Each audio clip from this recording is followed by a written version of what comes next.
Last week, we debuted the Wagering Show here on LineStar App, and we basically nailed it. So what does that mean? It means we got to come back and defend the crown. It's week 2. It's wagering time. Get ready because the pre-snap starts right now. You're listening to the PreSnap Podcast Weekly Wagering Show, brought to you by LineStar, the top-rated DFS tool set and #1 companion for DraftKings, FanDuel, and Yahoo Daily Fantasy. Go LineStar Premium now at LineStarApp.com. Now here are your hosts, Joe Pisapia and Mike Randle.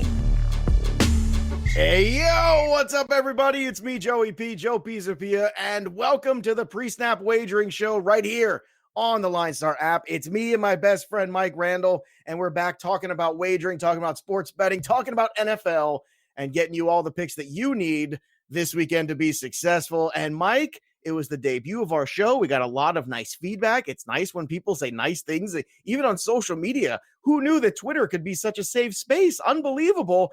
And I'll tell you what, we did our upset special, our little aside segment, and wouldn't you know it, we nailed that too. We got the Buffalo Bills to win outright and covered, and of course, the Colts covered. Of course, if Anna Vinatieri could have just cooperated, I would have gotten the W there too, but I won't get too greedy. So now, Mike Randle, the bar has been set. Are you ready to go reach it in week 2? I'm just feeding off of your touchdown prediction fire that you bring every week. Hashtag blind squirrel. Nice job, Josh Allen. I'll take the win. Yeah, dude, let me tell you. Well, John Brown helped and Singletary in that fourth quarter helped. But you know what? It's funny because I was at the Meadowlands in the morning, and you could smell the excitement for everybody. I was doing the TV show in the morning there. We do the Sports Grid live stream show right from the Meadowlands. Nice little studio they built us. It's very quaint. This face for radio gets on there and talks about football for a couple hours.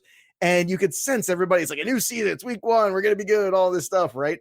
And then by the time I got home, I was watching the fourth quarter of that game, and you could just sense the stadium start to shrink. It was amazing. You could feel it. You see Singletary ripping off these big runs, and I was like, oh my God, it's coming. Here it is. Same old Jets. And there it was. And it was a beautiful thing to watch, Mike. I thoroughly enjoyed it. And then as a Patriots fan, I thoroughly enjoyed myself Sunday night as well. You got to love with the Jets when the negative starts happening, the social media feeds, Twitter starts rolling. It's like inevitable. It's incredible to watch. Well, we might as well start with that because let's just begin with Monday night, because just when you thought it went from bad, it went to worse, right? Because now you got Sam Darnold, who's got mono of all the crazy freaking injuries and things. Like, that's not one that pops up all the time. And then Le'Veon Bell dealing with a bit of a shoulder issue. The MRI was clean, so that's good news. But now you got Trevor Siemian playing quarterback, and that line jumped from, 2.5, I think, Mike, and now it is 6.5. So let's just jump into Monday night and start there, and then we'll work our way back to Sunday. How do you feel now that it's jumped with Trevor Siemian now a quarterback? I know it's on the road for the Browns, but the Browns got the butt kicking last week and got checked, and now it's time to put up or shut up. So this is a big game for them. We were joking, somebody's going to be 0-2, but now it looks like it might be a little clearer who that might be, or maybe not. How do you feel about this one? The Jets have no secondary whatsoever. OBJ came out on social media today. He can't wait to get back at Greg Williams for the cheap shot in the preseason. I believe in the Browns. Siemian, I do not believe in. I know it's a lot to give. You're giving a lot of points to a team that's home. I understand that, but I think Baker's going to slice and dice him. OBJ's motivated. I'll give the points and take the Browns. I can't see the Jets winning this game. Yeah, I'm with you. I think they will win by more than a touchdown there because I'm concerned with Trevor Siemian's ability to move the ball. Sam Darnold was struggling to move the ball. Now, granted, that Bills defense is very good. I have been saying it all offseason. I said it last year too when you watch that team. Very physical in the secondary. They play tough. They tackle, which is something that a lot of teams don't do. Like the Steelers secondary, not great at tackling. They like, you see, like when Josh Gordon was running, I feel like they were just, it was like when you're the adult and you're playing with your little nephews and they're trying to tackle you and stuff when you're playing football in the backyard. That's what it looked like. They were just like stabbing at him. And it was just like, get away, kid. That number there is 44.5 though. What are your thoughts on that? You think that one goes over? It's a stay away for me. It's too hard to judge. I don't want to go there and then have the win by 7, but then I have the under. I'm going to stay away and push on that one. You have Trevor Siemian and you don't know what to expect. So I'm going to stay with Cleveland. Just give the points. I'm not touching the over-under. Yeah, I tend to agree with you there. I love the Browns, but the over-under is a little bit trickier because you just don't know garbage time, how that's all going to work out. And it's Monday night, so crazy things can happen sometimes on Monday night. Let's start off with Arizona and Baltimore. An amazing first game there for Lamar Jackson. And I'll tell you what, man, I think this offense is going to show up again. I think they're going to show up at home in a big way against the Cardinals, another team not very good defensively, still missing pieces over there, cornerback as well with Peterson out. So the number is 13. Do you feel comfortable with the 13? That is a lot, especially, with Kyler Murray out there. And we all know last week he played tough there at home. He certainly came back and he showed a little bit of piss and vinegar, as it were. But 13 is a big number. How do you feel about it, Mike? I'm willing to concede that Arizona will be better. I'm willing to concede that Kyler Murray did throw over 300 yards after a slow start. I'm just not willing to concede that he's going to play better at Baltimore. And that's it was where the I Lions, struggle. in all fairness, too, right, man? It was the Lions. They were down early. Baltimore's defense is going to pressure him. He's going to be pushed into mistakes. And I'm with you. I buy the Ravens offense. Lamar Jackson, deep ball, home opener, give the points, no problem. All right, how about 46.5? I actually feel good about this one because I think Kyler, even in garbage time, could make this number easily. So I actually go over in this one. How about you? Absolutely. I think the Ravens can get it big. I think they can easily put a 30 spot. And I think Kyler can come back and he'll push him down the field, no problem. So, yeah, I like the over also. I don't think it was a fluke.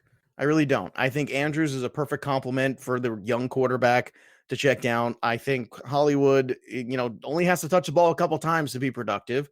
And look, Mark Ingram reminded everybody that he's not done. Yeah, I know it's the Dolphins, and I know they're terrible, and we'll get to them a little later in the show, but still, I mean, the Cardinals are not much better, like you point out. So I don't see this one being close either.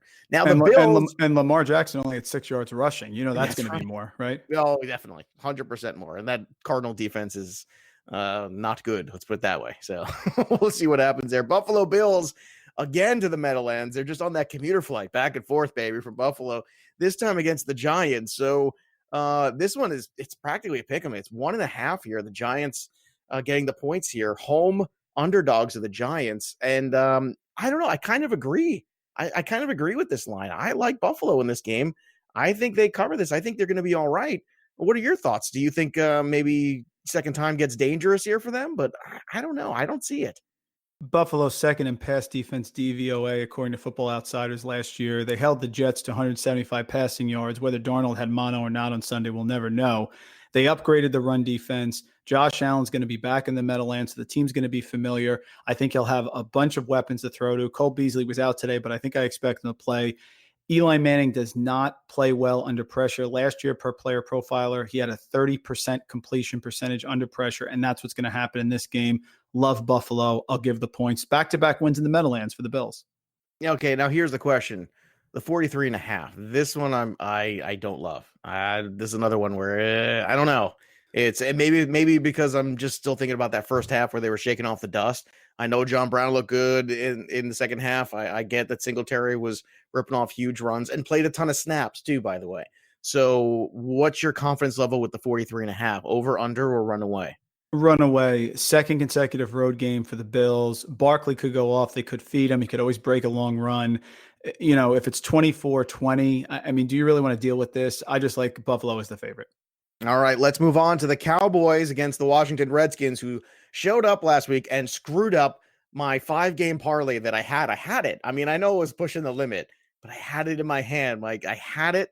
I got Indy right. I got Buffalo right. Everything was right except the stupid Washington Redskins. And Case Keenum decided that they could play offense.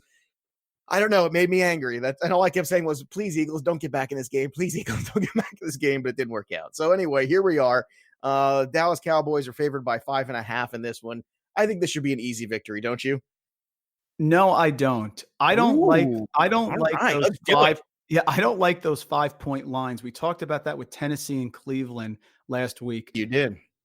Dallas on the road. I expect them to win. I think it's going to be a close game. Here's the deal. Is Washington better than we think? They did play well at Philly early. Everybody thought they were going to get blown out. Second half was bad. Game got away from them. Geis did absolutely nothing. So him being out doesn't really affect it. I think Jordan Reed should be back. He dominates the Cowboys, had that big 2-touchdown game on Thanksgiving in 2016 when he had the busted shoulder. It's a rivalry game. Favorite on the road. I'm going to take the points. I expect the Cowboys to win a close game, but the knee-jerk reaction is that Washington's terrible and the Cowboys are great. I think the Cowboys are good, but 5 is a frisky number. I'm going to take the points.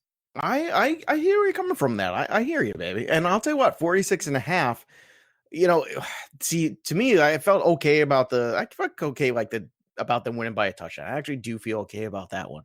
But the 46.5, that's the one that I'm a little troubled on, because whenever you have these in division games, they tend to get a little tight, sometimes where, like one team kind of like puts the stamp on it and goes forward. And, there is that little bit of familiarity too. So how do you feel about this number 46.5? That's my question. I think the Dallas defense is good, and this is a Washington defense that held the Eagles' offense to 7 points. So, am I ready to take a team with all this firepower and Keenum, who played well last week, and go under? No, but at the same time, I'm just not sure if they're going to generate enough points there, because we're not sure if Terry McLaurin is legit. We're not sure how they're going to run the ball. The Cowboys can end up just pounding it with Zeke the whole time. It's a stay away. I think there's much better over-unders. Like, for example, I love the Baltimore over-under a ton better than this one. Oh, yeah. Oh, 100% agree with that one. That's absolutely true. Indianapolis Colts last week, everybody knows I'm in love with them, but look, it's a fresh week here, and I do not love them going into Tennessee. Tennessee's another team that plays good D. And man, oh man, did they show up with an attitude and a swagger, and Delaney Walker talking about, oh, they are who we thought they were. Oh, did you love that speech after the game? I really dug that, man. That was fun. Oh, cue it. I mean, we should put them over each other. Have Denny Green and him together. Yeah. You could create a great meme. Oh my goodness. Oh, it's terrific, man. And me, like I only wanted the Brown season to go one of two ways. I either want them to be amazing and fantastic and ride that wave and it'd be entertaining, or I wanted it to go absolutely in the tank and just watch them just set each other on fire. And I was gonna it feels like it was starting to go that route, and then Darnold got hurt. I was like, no, they'll get to 1-1 and then they'll right the ship because they got an easy schedule. But this week, the Colts against the Tennessee Titans, I don't know, man. I'll tell you what, I think Tennessee can handle this one. I know they're favored by 3. I think this is comfortable. Are you comfortable with it? Very comfortable. Second consecutive road game for Indy. Home and opener for Tennessee. Man. Yeah, home opener for Tennessee. Browns couldn't run on Tennessee at home, and they got most of the yards when the game was out of hand. I don't think the Colts are going to repeat that incredible rushing job, even though the line is good with Marlon Mack. I think Tennessee stuffs them here. I think Tennessee could really be in a position to challenge Houston in the division. And listen, you lose Andrew Luck. Are you going to play that well in offense back to back? I just don't think so. I buy the Tennessee Titans. Had a big game, a lot of sacks in their first game. I'll take them here at home and give the points. And I'll tell you what, the other thing I struggle with too is the Colts now have really trimmed down, because of not having Andrew Luck, the margin of victory. So they have to play a finer game, which means missing kicks is not something they can do. And this is not new. Vinatieri was missing kicks in the playoffs last year, big ones. And we were all looking at each other like, oh, wow, what happened to Vinatieri? He's always, just money. And this has been a little bit of a decline here the last year or so. And it's really going to be magnified in this scenario going forward for the Colts. They have such a fine-tooth comb now to win games. And if Vinatieri is going to miss field goals and extra points, it's just forget about it. It's going to really kill you. And don't forget that when it comes to the wagering side of things as well, not just fantasy. 44.5 is the number. Mike, what's your take on that one? No, I'll go over. I think they try to get Corey Davis involved. Everybody's down on Corey Davis, knee-jerk reaction. They're dropping him in fantasy. A.J. Brown was great. I think Corey Davis bounces back. Delaney Walker's reliable. Derrick Henry, by the way, if he stays healthy, I watched that game on the NFL Pass, the replay. They just hammer him when they get to the goal line. So I think Indy's going to have to score a little bit. I don't see a defensive struggle here. So I'd like the over in this game. I think both teams score. Now, I would agree with that. All right, let's go Jacksonville Jaguars on the road. Another in-division game here against the Houston Texans. Texans favored by 9.5. That's a big number. Now, here's the thing. Texans put on a show for sure in New Orleans, but New Orleans, we all know those games turn into shootouts. 6 sacks. That is unacceptable. That worries the hell out of me that they're just getting to the quarterback way too much. That offensive line, I know they brought in Tunzel, but still, man, I am troubled by this, and I'm a little troubled by the 9.5. So are you going to make me feel better about it, or are you going to share in my misery? I want to give that, and I'm going to do it, and I'm going to be confident about it. Let's face it. The Texans went into New Orleans. That line was 7, okay? And The wagers kept coming in on the Saints, and they made it 6.5. I think the Texans are good. I think their defense is going to disrupt Jacksonville. I don't think Jacksonville is good. I was disappointed how they got away from Fournette. They got sliced and diced by the Chiefs. Now they go on the road against Deshaun, who's got Stills there as like his last resort. Forget Nook, who's fantastic. Will Fuller is going to bust one deep. I just think that this is a bad spot, and I like a big Houston Texans win here at home against Jacksonville.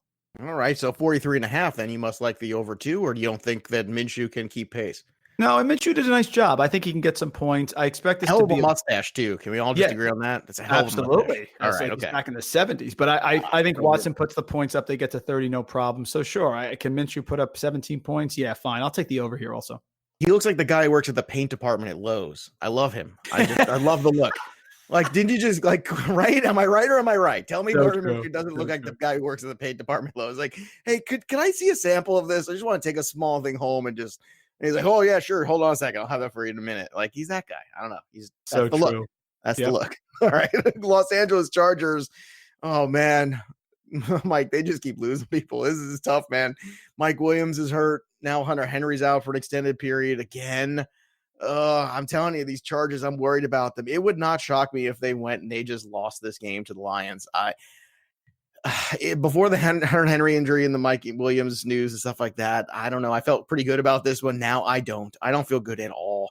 And it's not that I feel good about the Lions necessarily, but I'll tell you what, Marlon Mack rung them up last week. So I would expect a bounce back game from Kerryon Johnson, who I'm not super high on this year, but I think there's a real opportunity for him this one. So Chargers are favored by 2.5.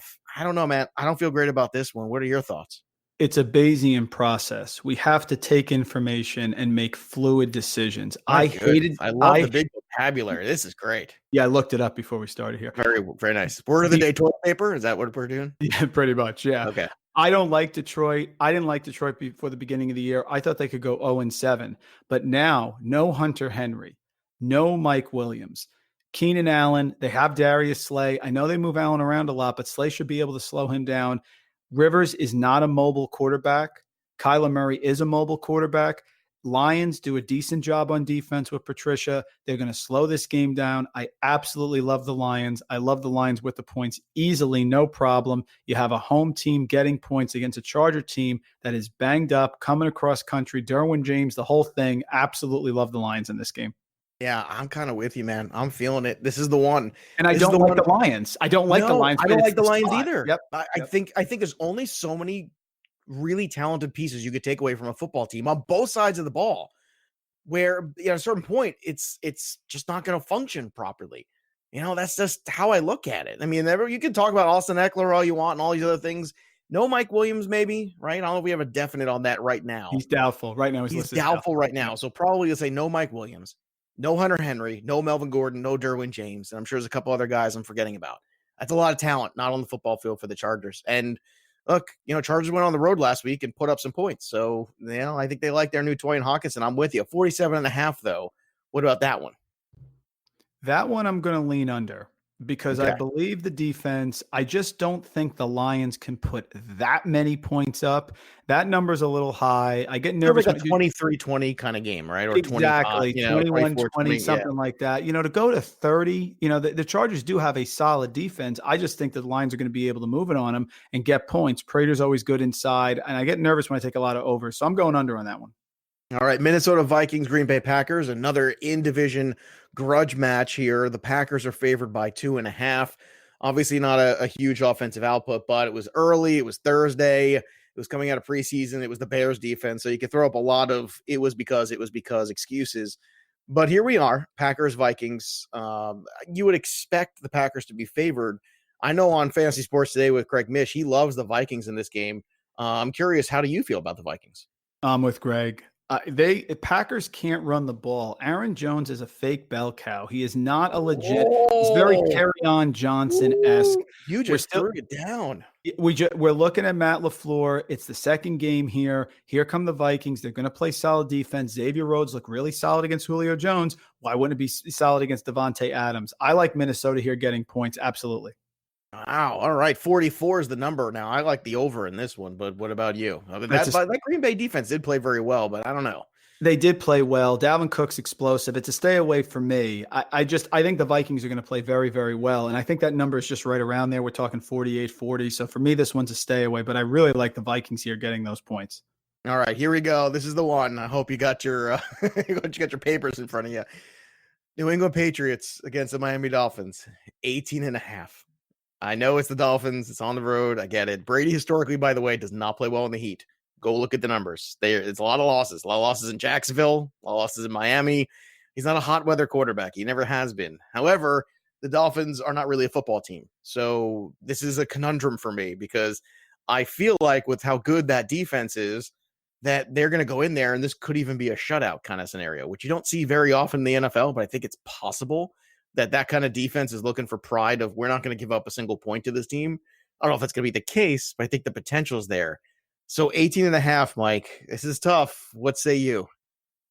I always favor the underdog. I've watched all the Rockies. I made my wife watch all the Rockies before we got married. I cannot. Was that the prerequisite for dating Mike Randle? That was pretty much it. She had to watch them all. So she married you even after watching Rocky 5. Like, yes, she's but still like, all right. That's exactly right. She had to cry too at like certain points. So I tested her, but God bless her. It's fine. But I can't give that many points. I can't. When they came in, what was the spread when they came in with Ronnie Brown years ago? Right. I thought you meant like before. I thought you meant like before the Steelers game. It was 9. No. When they came in with Ronnie Brown years ago, and he had the 4-5 touchdown game. I mean, weird stuff happens. You have familiarity with Flores. Around 6.5 at least, maybe even 10. I mean, right. You got Flores, O'Shea. They know the Patriots. You said the line about him playing well in the heat. I mean, it could be 28-10, and I mean, we're right there. So I know they looked awful. Fitzmagic, maybe anybody. I will take the points with. I just can't get that many points. I can't. All right. So 47.5. What's your take there? Because for 47.5, I feel like you need the Dolphins to show up on offense. So if you believe they can cover, then you got to believe, I guess, in the over too, right? Because they're not going to stop the Patriots. Well, that's exactly right. They're not going to stop New England. New England's going to get to 20, no problem, at least. So, yes, I have to take the over by default because I think they're going to score. I mean, even if it's 34-20, something like that, I have to believe that they're going to score because I'm taking the point. So, yeah, I'll take the over. I don't know how much you want to believe in narratives, but let's not forget the Miami Miracle last year too. Of course, yes. Patriots, Kenyon Drake, yes. Yeah. Patriots blew that game. Do you think that sticks in their craw a little bit and they run up the score on them? And this is that 18.5. Like I'm just saying, one more, just throwing it out there. I know. No, Belichick won't run it up on his people. He won't do that. Now he may call off the dogs when they're up 30. Okay, and then I go for a backdoor cover, right? But I don't think he runs it up on his guys unless it's Mangini who turned him in, right? Okay. Oh yeah, that's fine. Yeah. Where's that guy right now? What's he doing? Not much. Remember, he was like the boy genius for like a year in New York. Everybody loved him, and then after that, I was like, this guy's a moron. So is Charlie Weiss. How's he doing? Yeah. Exactly. Well, that's the thing, man. The Belichick tree has not been great. Let's be honest. Which means he's great. Which means he's that great. Right. Right. Which is a reminder too. It's also a reminder that Parcells never won a Super Bowl without him on the staff. Yeah. So let's not forget that. Just putting that out there, boys and girls. Just putting that out there. All right, let's move on to the 49ers at Bengals. I was shocked by this one. And I don't know, man. Am I reading too much into their game against Tampa? But I thought the 49ers should have been a favorite in this one. The Bengals favored by 2. What? Mike, what? It's a fishy line, man. And when you do that, you do the opposite. Remember, the Bengals went into Seattle and they stopped the run in Seattle, which is impressive. So you got to think they're going to stop the run against San Francisco, a shorthanded San Francisco now without Tevin Coleman. I like the Bengals in this spot because it makes no sense. They did throw for 400 yards against Seattle, which in Seattle is difficult, whether you want to say their defense is compromised or not. That was impressive. I'll give you that. I agree. It makes no sense. So if it makes no sense, I'm going to go the other way. I'm going to try to get into the mind of Vegas. Yes, I will take the Bengals and I will give those points at home. Wow. It's like they're a favorite, but an underdog. Yes. Yep. In terms of the money line, I guess. So 46 is the number there, over, under, or run away. Run away. I have no idea how it's going to go. I mean, I think they're going to move the ball, but this could be a field goal fest because remember, I got burned with Marquise Goodwin with that prop bet last week. I was surprised. Garoppolo could not get the ball to his wide receivers whatsoever. It was George Kittle, and that's it. So are they going to put up a lot of points here in Cincinnati? I don't know about that. They should, but I don't know if they will. Seattle going into Pittsburgh is a tough spot here because the Steelers got embarrassed. I mean, that was one of the most embarrassing games I've seen of a storied franchise like Pittsburgh, a contending franchise, go up there and just lay a turd against a rival. I mean, I enjoyed it thoroughly. Don't get me wrong, but it was embarrassing. Let's be honest. And now I'm sure all week they had to watch the film from that. And all week the defense probably got their butt handed to them by the coaching staff. And I'm thinking that the Pittsburgh Steelers are going to put a hurting on the Seahawks. The number's 4. I actually think that's a comfortable number. I think they're going to win this game handily. That's how I feel, because Seattle, I'm telling you, man, they struggled to put up points against the Bengals, and the Bengals defense is atrocious. So I don't know, man. I think Russell Wilson's in for a long day. I really do. I think Watt's going to be all over him. Steelers at home usually stop the run in big games. I think they're going to stuff the run against Seattle, whose offensive line isn't great. Tyler Lockett was injured this week, popped in the injury report. If he doesn't play or he's compromised, who is Russell Wilson throwing to? So I'm with you. Metcalf, and who knows? And this is a game where Ben comes out and throws 2 touchdowns in the first quarter. I agree. Seattle got their win at home. They can go to 1-1. The Steelers were embarrassed. They're going to get the let's go chant going again. I like Pittsburgh at home. I will give those points, no problem. 47. I think the over here. I think the over too. Russell can make things happen. I just don't think he can make enough happen to win the game or to cover, but he'll put up some points, and the Steelers at home put points up. So yeah, I'll take the over. Well, that's what I mean. I feel like the Steelers will put up points right away, like you said.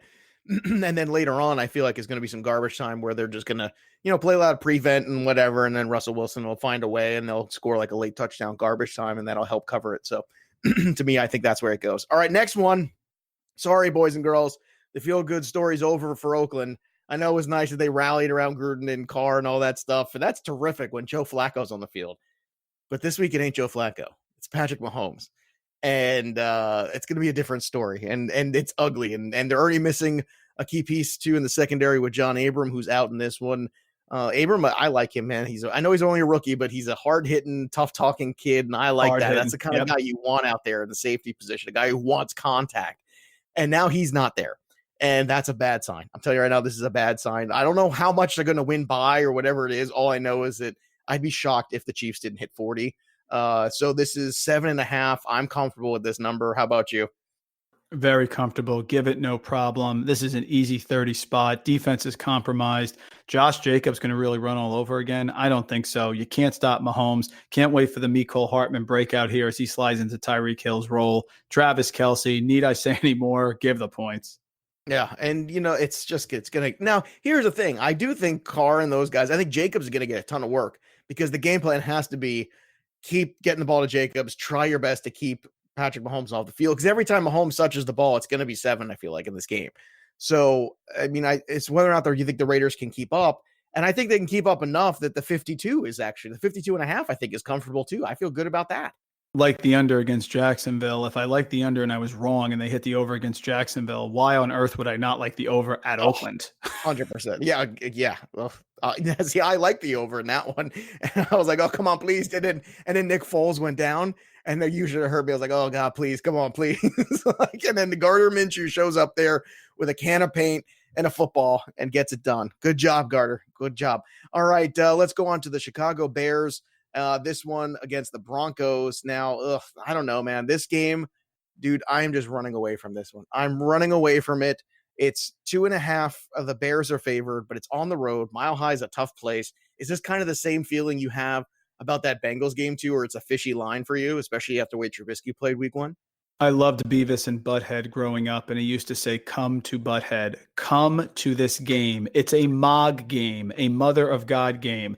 Vic Fangio at home in high altitude early in the season, coming off a loss against Mitchell Trubisky when they passed him over for this job for Nagy. I think this is a big Denver win. I love Denver in this spot. Trubisky's going to come in and slice them up. Is that what, did we watch Mitchell Trubisky against Green Bay? Now he's going to go there and he's going to play Denver. Fangio's ticked off. The defense is going to be ready. They're going to pressure him. Oh my goodness. Mother of God game, Joe. Give me Denver easily. All right. So you make a lot of good points. I'm going to throw one question at you, and here's the question. You ready? Here we go. The question is, what about the Bears defense and Joe Flacco? Can the Bears defense just do enough and score on their own here against Flacco and company to make this one kind of a problem? Yeah, I understand that Flacco is not consistent. I get that. I fully see that. Okay, but he can dial it up. He has a big arm. And by the way, if Deshaun Hamilton catches one that Flacco put right in the breadbasket right there, in the breadbasket, they win that game. Sutton looked good. Sanders got good late. So we have Sanders, who looks pretty good, caught a 50-yard bomb. Sutton was solid the entire game. The running backs, Lindsey looked good. Freeman does some good things. And Deshaun Hamilton catch the ball. I think there's enough weapons there that the Bears on the road, that defense is going to get tired at the high altitude. And Vic Fangio knows that personnel. This is a Vic Fangio-based bet. All right, so if you're thinking defense, I'm thinking you're thinking under at 40.5, right? Yeah, I'll take the under. I just don't think Trubisky's going to put up a lot of points. So, I mean, you give me 21-14, give me 21-13, something like that. That Broncos defense at home, I saw them destroy the Cowboys. I think it was a couple of years ago. Dak and Elliott, they can do wonders there, and they're going to do it again. People are playing, man. It's a tough place to go and play. Yeah, and the tickets are favoring the Bears. All the money's going to the Bears. Guys, seriously, at Vic Fangio and his defensive scheme versus Mitchell Trubisky or Nagy versus that defense, it's an easy pick for me. All right, New Orleans Saints versus the Rams, the grudge match. This one's in LA. The Rams are favored at home by 2.5. Ooh, man. Mike Randle, the floor is yours. Where do you go here? Oh, this is a very, very good question. I think it's going to run away. Yeah, no, I'm going to run away. I think it's going to be high scoring. That much I know because it's always been high scoring. What they put up last year, 80? 45, 35, something like that. Insane. Oh yeah, the regular season game was insane, and the NFC Championship game was fantastically fun. If this game was in New Orleans, I would back the Saints in a revenge factor. But it's on the road, and by the way, did you see there, Joe? Drew Brees on that last pass that got them in field goal range, that the third down pass there, he underthrew that guy again. I don't trust Brees' arm. I can go either way with this Brees on the road. Last year, exactly. I just don't trust him. I actually think the Rams here.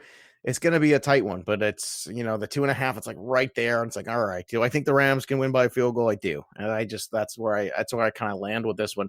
51.5 is the number though.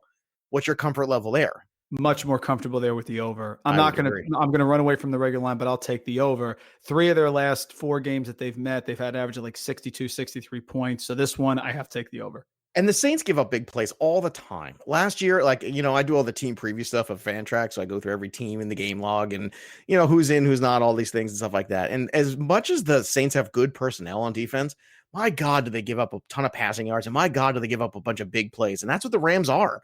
The Rams are big plays waiting to happen with those 3 receivers. It's just nuts. All right, last but not least, the Eagles coming back and winning. Now they're going to go on the road. They're favored on the road by 1.5.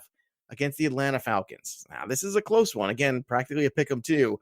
So I don't know, man. I feel like the Falcons get right here after they get embarrassed, and maybe they were, drinking their own Kool-Aid or something. I don't know, but I have a hard time believing that they're not going to torch that Eagles secondary the way Case Keenum did. I mean, Case Keenum torched you. How is Matt Ryan at home with Julio and Calvin Ridley not going to do it? So what do you think? This is a martini game for me. I'm going to pour myself a martini, put my feet up, and watch Atlanta smoke Philadelphia. Philadelphia at home did not look good in the first half against Washington. So all the people who back Philly and the Wentz lovers are saying, oh, they blew them out. Well, not so fast, guys. Here comes Atlanta at home. Julio Jones has said he's ready for this game. This is a game they put up 2 touchdowns right away. The Eagles defense did not look good. You're going to let Terry McLaurin beat you deep with Case Keenum. What are you going to do with Matt Ryan, Calvin Ridley, Julio Jones, Mohamed Sanu? Enough. Get right game is right. Give me the Falcons to win outright. Yeah, I'll take that martini with you. That sounds great. What time? I'll be there at like 8:05. I'll be over there. Joe, rum or vodka? We'll do the vodka. We'll be classy. Yeah. Rum, juniper berries. Come on. Yeah. All right. Whatever, dude. You're hosting. I'll come drink. It doesn't really matter. Who cares? All right. The last number here, 52.5, though. How do you feel about that one? Yeah, I'll go the over. Deshaun Jackson's always good for a bomb, right? So, I think Philly will put points up, I'll take the over. Yeah, but I love Atlanta. Yep. All right, so our favorite segment is back for week 2, and it's about the upset special. So it's my turn to go first since Mike went first last week. In case you missed it, we were both right. We had the Colts cover last week, and the Bills won outright. So good job by Mike and myself there. Hopefully you listened. Now it's time to do it again. I'll tell you what, I'm going to join Mike on the couch with that martini in Atlanta, and we're going to go and we're going to go with the Falcons here. I don't see how the Falcons at home 1.5 don't win this football game, and it's not comfortable. I really don't. I'm not drinking that Eagles Kool-Aid. I just don't get it. And if you made Case Keenum look like a rock star, that's one thing. And now you got to go face Matt Ryan with all those weapons. Nope, not happening. Give me the Falcons there. I'm all about it. Mike, week 2, who's your upset special? I took 2 because I thought you could take that one. That was the one I'm going to. I'm going to take the Lions at home against the compromised Chargers team. Chargers got a nice win. I'm surprised that no one broke 45 yards there for the Lions against Arizona. I think they changed that at home. I like Patricia's defense to limit a really handcuffed Chargers offense. They got to watch out for Austin Eckler, but that's it. Rivers does not move, which means they're going to tee up some sacks there for him. So give me the Lions to win outright. I can't believe I'm saying this, but I like the Lions to win this game, go to 1-1. Hey, man, that's what it's all about. It's about understanding what's happening right now. And right now, things are not good for the Chargers, man. Too many missing pieces. Eventually, it catches up with you, and it almost caught up with them last week. Basically, let's be honest. It caught up with them last week. They got lucky, okay?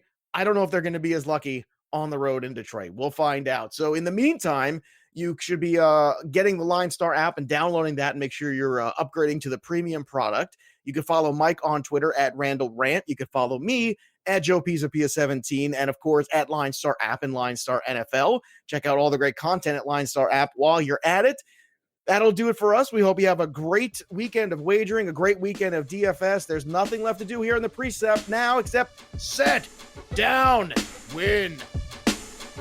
You've been listening to the PreSnap Podcast Weekly Wagering Show, brought to you by LineStar. Hit subscribe, drop a rating, tell a friend, and stay tuned for the next episode from wagering experts Joe Pisapia and Mike Randle.